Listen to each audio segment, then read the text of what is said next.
Hi నమస్తే, welcome to టీవీ24 studio. మనతో పాటు ఇప్పుడు ఉన్నారు కామన్ మ్యాన్ కిరణ్ గారు. నమస్కారం సార్. నమస్తే. ఎలా సార్, బాగున్నారా? బ్రహ్మాండంగా ఉన్నాం. ఏంటి సార్ మరి ఏంటి విశేషం? చంద్రబాబు నాయుడు గారు ఢిల్లీ పర్యటనకి వెళ్తూ వైఆర్ బిల్ గేట్స్ గారిని కలిశారు. అసలు ఈ పర్యటన అంశాలు ఏంటి? ఈరోజు ఆంధ్రప్రదేశ్ 29 రాష్ట్రాల్లో కూడా నెంబర్ 1 పొజిషన్లో ఉండేది. కానీ మధ్యలో ఒక 5 సంవత్సరాలు ఆంధ్రప్రదేశ్కి బ్రేక్ పడింది. దానికి కారణం ఏంటి? మా దరిద్రం ఏంటంటే ఆ రోజు ఒక కాలకేయుడు ఆయన అడుగు పెట్టిన తర్వాత కరోనా రావటం కానీ రాష్ట్రాన్ని సర్వనాశనం చేసి 3 రాజధానులు కడతాను అని మాట్లాడిన తర్వాత అప్పుడు రియల్ ఎస్టేట్ పడిపోయింది. రాష్ట్రంలో బతికే పరిస్థితి లేదు.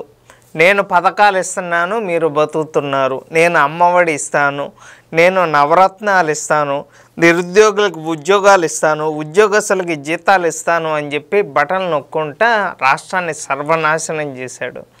కానీ ఈ 10 నెలల్లో రాష్ట్రంలో జరిగిన మార్పులు మీకు ఇప్పుడు రాజధాని ప్రాంతమైన అమరావతి, అలాగే గుంటూరు, విజయవాడ చుట్టుపక్కల 200 కిలోమీటర్ల దాకా ఎక్కడైనా కానీ ఎకరం కోట్లు దాటింది.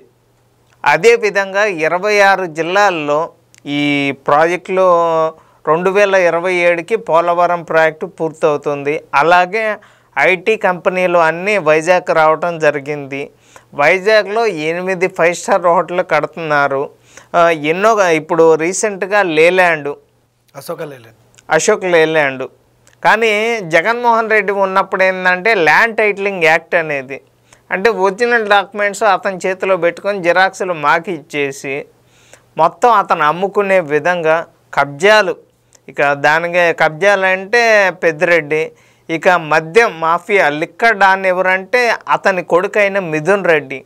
వీళ్ళు చేసిన అక్రమాలన్నీ ఇలాగా ఉంటే ఈ 10 నెలల్లో జరిగిన మార్పులు కూటమిలో భాగంగా బీజేపీ, టీడీపీ, జనసేన తర్వాత ఇప్పుడు ఈ 33,000 ఎకరాలు. ఎందుకంటే 2014లో రాష్ట్రం విడిపోయిన తర్వాత 33,000 ఎకరాలు ఇచ్చినప్పుడు ఆ రోజు కొండ నీళ్ళు కొండ మట్టి తెచ్చింది మోడీ గారు. ఈరోజు అమరావతి డెవలప్మెంట్కి మరొకసారి మోడీ గారిని తీసుకొని వస్తాము. అంటే మళ్ళీ రేసింగ్ స్థాపన చేయడం కోసం. అలాగే ఎందుకంటే ఒక 5 సంవత్సరాలు 3 రాజధానులు కడతాను అని చెప్పి రాష్ట్రాన్ని సర్వనాశనం చేసిన వ్యక్తి ఇప్పుడు మా రాష్ట్రంలో అన్నీ ఉన్నాయి.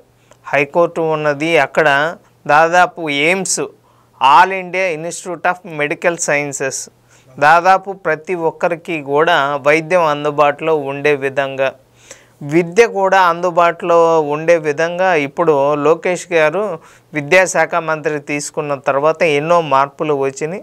ఇప్పుడు ఆంధ్రప్రదేశ్లో మాకేందంటే రాష్ట్రం విడిపోయిన తర్వాత మాకు 5 ఏళ్ళు రాజధాని లేకుండా పోయింది. మాకంటూ ఒక ఐపీఎల్ టీం కూడా లేకుండా పోయింది. ఇప్పుడు దాదాపు ఐపీఎల్ టీం లేదు, కానీ Bet365 యాప్ ఎవరు నడిపారు అన్న విషయం మీరు చూసుకుంటే ఇప్పుడు బెట్టింగ్ ఇప్పుడు ఈరోజు శ్యామల అంటే ప్రతిరోజు కూడా న్యూస్లో కనిపిస్తూ ఉంది. మా రాష్ట్రానికి రాజధాని లేకుండా, ఒక ఐపీఎల్ టీం లేకుండా లోకేష్ గారు మొన్న ఛాంపియన్స్ ట్రోఫీ అప్పుడు దుబాయ్ వెళ్ళి మ్యాచ్ చూడటం జరిగింది. ఎందుకు వెళ్ళారు అంటే ఇప్పుడు నితీష్ కుమార్ రెడ్డి మీకు ఐడియా ఉందా? ఇండియా టీంలో ఆడుతున్నారు. తిలక్ వర్మ తెలంగాణ, సిరాజ్ తెలంగాణ. అదేవిధంగా మా ఆంధ్రప్రదేశ్లో ఐపీఎల్ టీంకి సెలెక్ట్ అయిన వాళ్ళు 2 ఉన్నారు. ఢిల్లీ టీంలో ఉన్నారు, ఇంకొకళ్ళు కూడా చెన్నై టీంలో ఉన్నారు. అలాగా ఇప్పుడు యువత కూడా ఐపీఎల్లో హైయెస్ట్ రిషబ్ పంత్ 27 కోట్లు ఒక్క 2 నెలలు ఐపీఎల్లో. అలాగా మా ఆంధ్రప్రదేశ్ నుంచి రావాలి అని చెప్పి ఆ రోజు లోకేష్ గారు వెళ్ళటం జరిగింది. ఎందుకంటే ఇలాగ ఆంధ్రప్రదేశ్ని నిరుద్యోగులకు ఉద్యోగాలు వేయటంలో కానీ, వ్యాపారాలు చేయటంలో కానీ, స్పోర్ట్స్ ఆడటంలో కానీ అన్ని రంగాల్లో ముందు ఉండాలి అని చెప్పి ఇప్పుడు అమరావతిలో ఇండియాలోనే పెద్ద స్టేడియం రెడీ అవుతుంది. స్టేడియంస్ కానీ ఇప్పుడు స్పోర్ట్స్ మెన్లు క్రికెటర్స్ జెంట్స్ కానీ లేడీస్ రావాలి అని కానీ బాబు గారు కానీ లోకేష్ గారు కానీ పవన్ కళ్యాణ్ గారు కానీ ఎంతో కృషి చేస్తున్నారు. అదేవిధంగా ఇప్పుడు ఏ టెక్నాలజీ వచ్చింది దాని గురించి కానీ ఇప్పుడు రీసెంట్గా బిల్ గేట్స్ని కలవటం జరిగింది. కానీ మాజీ ముఖ్యమంత్రి మహిళా ముఖ్యమంత్రి మా ఇప్పటి ఎమ్మెల్యే జగన్మోహన్ రెడ్డి గారు అప్పుడు గేట్స్ ఏదేదో మాట్లాడుతా గంజాయి పంట వేసుకుంటా నేను 3 రాజధానులు కడతాను, వైజాగ్లో కాపురం చేస్తాను, వైజాగ్లో ప్రమాణ స్వీకారం చేస్తాను అని నాశనం చేస్తే అలాగ ఉండకూడదు.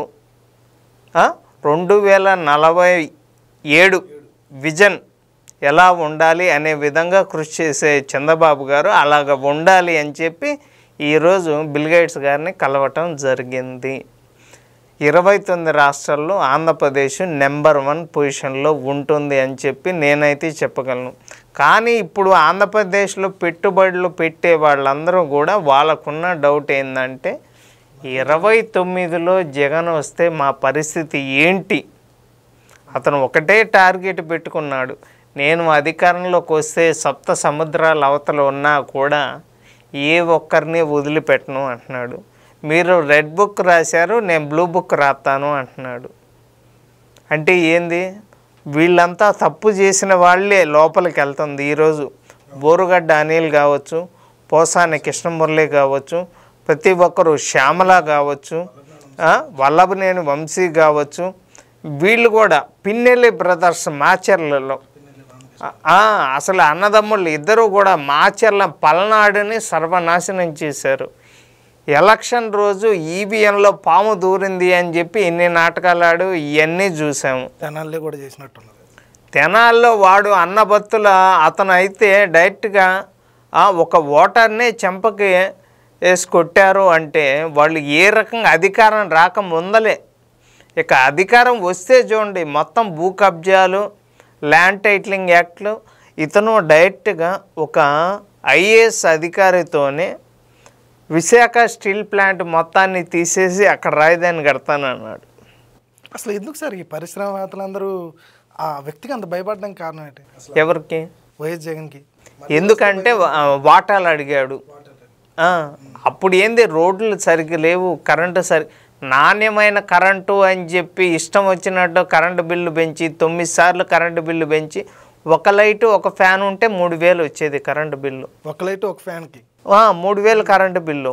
మాట్లాడితే చెత్త పని వేసాడు, కరెంటు బిల్లు పెంచాడు, ఆర్టీసీ ఛార్జీలు పెంచాడు, 2,50,000 మందికి నిరుద్యోగ ఇతను వైసీపీ కార్యకర్తలకి వాళ్ళకి 5,000 జీతం ఇచ్చేసి వాళ్ళ మీద బిజినెస్ సాక్షి పేపర్ మీకు ఇష్టం ఉన్నా లేకపోయినా ప్రతి ఒక్కరూ వేయించుకోవాలి అని చెప్పి వాళ్ళ మీద బిజినెస్ చేశారు. ఇసుక మాఫియా, కల్తీ మద్యాన్ని తీసుకెళ్ళి బ్యాంకులో తాకట్టు పెట్టాడు, సచివాలయాన్ని తీసుకెళ్ళి హెచ్డిఎఫ్సి బ్యాంకులో తాకట్టు పెట్టాడు, ప్రజావేదిక పడేశాడు, కలెక్టర్ ఆఫీసులు తాకట్టు పెట్టాడు, కనిపించిన ప్రతిదీ తాకట్టు పెట్టాడు. మీకు కంటైనర్లు తిరిగి మీకు తెలుసో తెలీదు, వైజాగ్లో 2 లక్షల ఎకరాల గంజాయి పంట వేశారు, 25,000 కేజీల డ్రగ్స్ తీసుకొచ్చాడు. ఎంతోమంది ఇప్పుడు శారదాపేట వైజాగ్లో శారదాపేట మరి ఆయనకు కూడా సెక్యూరిటీ ఇచ్చారు కదా సార్. జగన్ అంత సెక్యూరిటీ ఇవ్వాల్సిన అవసరం ఏముంది? మీకు ఇంకో విషయం చెప్తా. జగన్మోహన్ రెడ్డి ఏపీ సీఎంగా ఉన్నప్పుడు తాను వదిలిన బాణం ఎవరు షర్మిల తెలంగాణలో ఉన్నప్పుడు ఏపీ పోలీసులు షర్మిలకి ఎందుకు సెక్యూరిటీగా వెళ్ళారు ఎవ్వరికి అర్థం కావట్లా. తెలంగాణలో ఉంటే ఏపీ నుండి వెళ్ళారా? ఎందుకు మాకు తెలియదు. అలాగే ఎస్పీఓస్ మీకు తెలుసా, స్పెషల్ పోలీస్ ఆఫీసర్స్ దాదాపు 2,156 మంది సెలెక్ట్ చేసింది వాళ్ళే. ఎందుకు సెలెక్ట్ చేశారు అసలు? ఎందుకు సెలెక్ట్ చేశారంటే ఇసుక మాఫియా చేస్తున్నారు, కల్తీ మద్యం తీసుకొచ్చారు, గంజాయి పంట వేశారు, ల్యాండ్ టైటిలింగ్ యాక్ట్ తీసుకొచ్చారు, సరిహద్దు రాళ్ల మీద బొమ్మ వేశారు. ఇవన్నీ చేసే అరాచకాలకి ఆ టైంలో కరోనా రావటం కానీ వీళ్ళు దోచుకోవటం కానీ ఆక్సిజన్ సిలిండర్లు కరోనా టైంలో అందుబాటులో లేవు.